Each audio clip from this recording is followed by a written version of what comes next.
it will interest you to get to know that names of important cities, towns, and communities were not actually the original names. They are corrupted versions that we have been living with. But interestingly, the Ashantis have played a key role in some of these narratives and has affected some of these names that we have today. In fact, especially my tribe, the Dagaba, you notice that the Ashantis successfully imposed the name Dagatis, which has come to stay. And one of these names that the Ashantis actually had an influence on that has come to stay is the name Accra.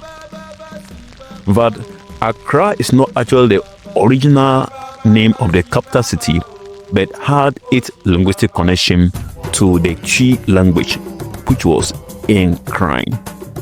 So how do we get the name Nkran, and how did it get into becoming Accra?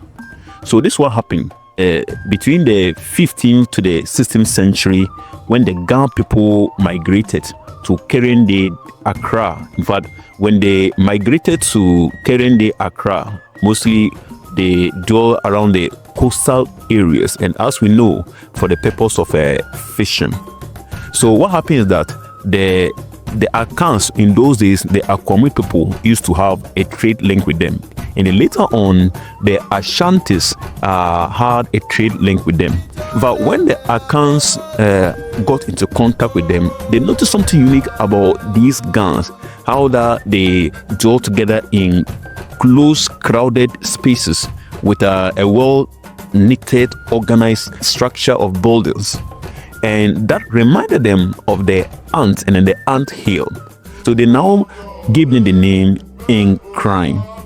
So basically, Nkran is actually a metaphor that was used to actually name the Ghana people as Nkran. So the name became accepted as a name for the location, geographical location where the Ghana people are, that is Nkran.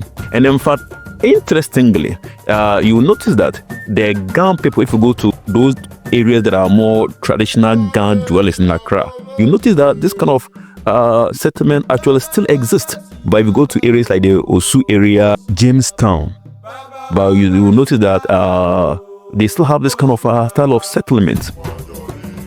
So how then do we get the name Accra? So in fact, this is what happens when the Europeans came to the Gold Coast. In fact, the Dutch, the Portuguese, and later on the British, but they could not pronounce the word Nkran. So the name went through metamorphosis and they changed it to become Accra. So the name came to stay as a name for the capital city, Accra. But in those days, the Europeans dwelled in forts and castles. In fact, the Asha Fort, the James Fort, and then the Osu Castle were all around the Ghana people within their geographical enclave. So when this name was actually adopted, the British made these dwelling areas of the Ghana people that were different fragments of suburbs. They brought them together as one and called the place Accra.